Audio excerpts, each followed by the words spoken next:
We serve a God who has an element of drama about him. In the stories such as the crossing of the Red Sea, we see God deliver his people at the critical moment when it seems all hope is lost. Likewise, at the end of time, God will deliver his people right at the end when the destruction is imminent. At the same time, a rainbow will appear in the sky and seem to encircle each praying group.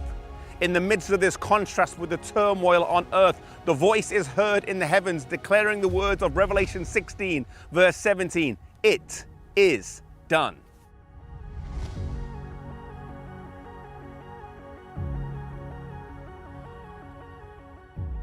Revelation 16 says there'll be a mighty earthquake such as never before. Mountain chains will sink, inhabited islands will disappear, and the seaport cities known for their wickedness will be swallowed up. Then verse 21 say that giant hailstones will fall from the sky. The prison cells will be burst open, and God's people who have been held captive will be set free. The graves are also opened, as mentioned in Daniel 12, verse 2, with a special resurrection for those who pierced Jesus, mentioned in Revelation 1 and verse 7. The elements are in turmoil, both in the skies and on earth, with thunder and lightnings, and those who derided and denied God, the most fearful in the presence of his awesome power.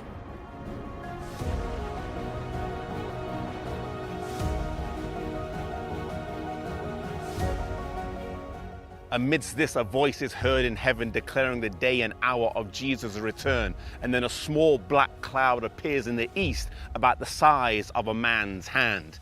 This is the cloud that surrounds Jesus, and slowly as it gets closer, it becomes brighter and more glorious until it is a great white cloud.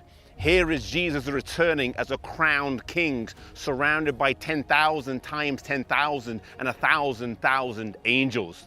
The righteous cry out, "Who is able to stand?" And Jesus responds, "My grace is sufficient for you."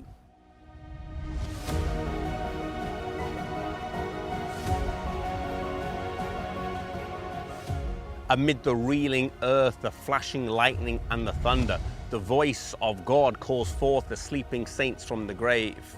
As the graves are opened, the righteous come forth victorious, as the grave has no more power over them.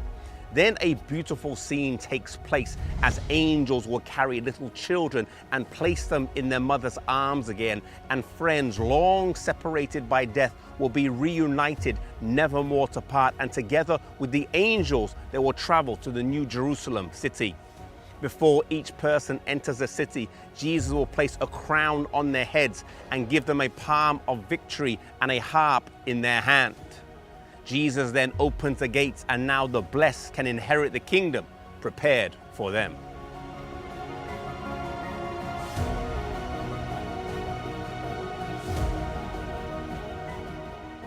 Now is fulfilled the prayer of Jesus that he and his people can be together.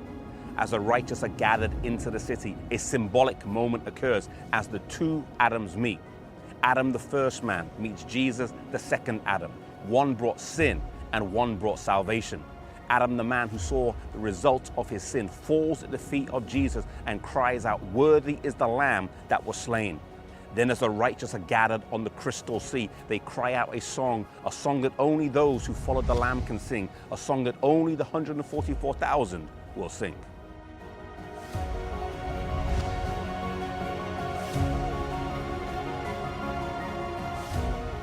As the righteous are in paradise through the ceaseless ages of eternity, the cross of Christ will be both their science and song. Continually it will be studied. Never will it be forgotten.